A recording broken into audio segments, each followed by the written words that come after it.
So these are the conclusions from both part 1 and part 2, and I wanted to highlight them.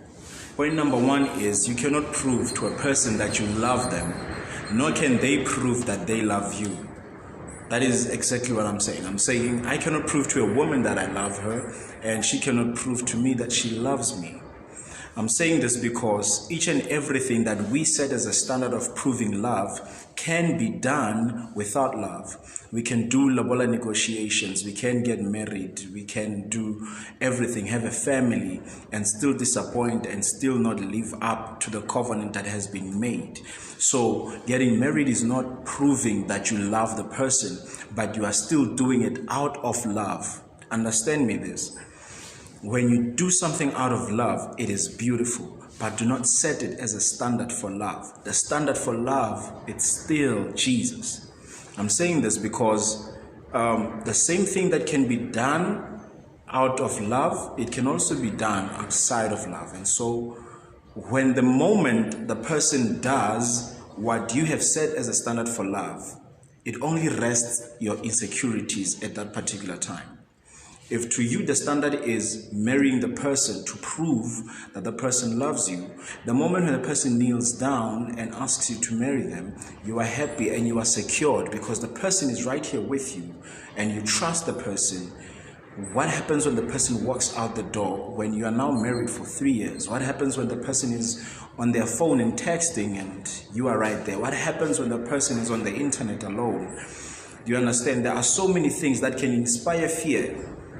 Hence the solution rather, it has to be Jesus. Jesus has to be the person that you trust in yourself, and Jesus has to be the person that you trust in the person also.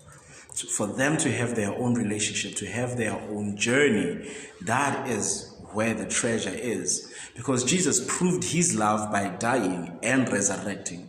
As much as I love a woman, I cannot die and resurrect for her. I might manage to die for her, but I'm definitely not going to manage to, resurrect for her.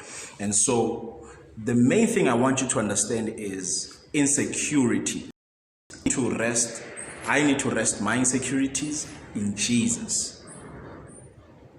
I need him to be my secured line.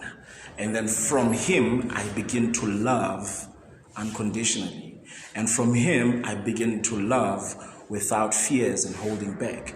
And it would be so beautiful if also I was with someone who was also on the same path of understanding Jesus and the security he offers and everything else. Second point, let me finish up, is that we have jokes on Facebook, we have memes. They're very beautiful, they're very funny. But what are they teaching us also? What are they inspiring in us? In a short space of time this year, motivational speakers were under attack, man, and nobody saw it, but I saw it. There was a time when there was a meme of a man who was holding a stick and he was about to hit this lion that was resting there.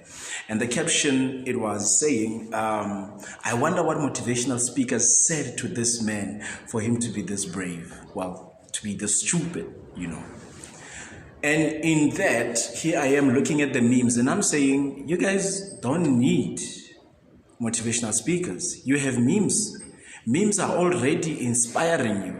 But what are they inspiring you with? Without realizing the message is sublime, the message is there, but it's settling in. Because through the humor, the message sticks.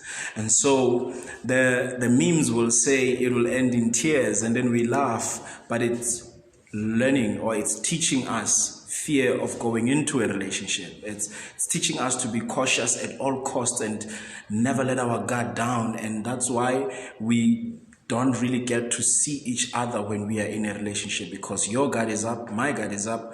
Who's going to learn about the other person when both of our shields are up and there's no learning about our insecurities, there's no speaking about our insecurities? Because me opening up about my insecurities, it feels like I'm giving you ammunition for you to shoot me down if I haven't dealt with the insecurities, if I do not have a journey with Jesus in these insecurities. So we have jokes. Let us enjoy them on Facebook. Yet, let us be aware of the message that is sublime and that is being taught. We have entanglement, we have Zodwa, We have these things. These are hot topics of the day, but we are learning from them. We don't see it, but we are learning from them. Through that humor, we're learning something. What are we learning? And how long is it going to take us to unlearn what we are learning?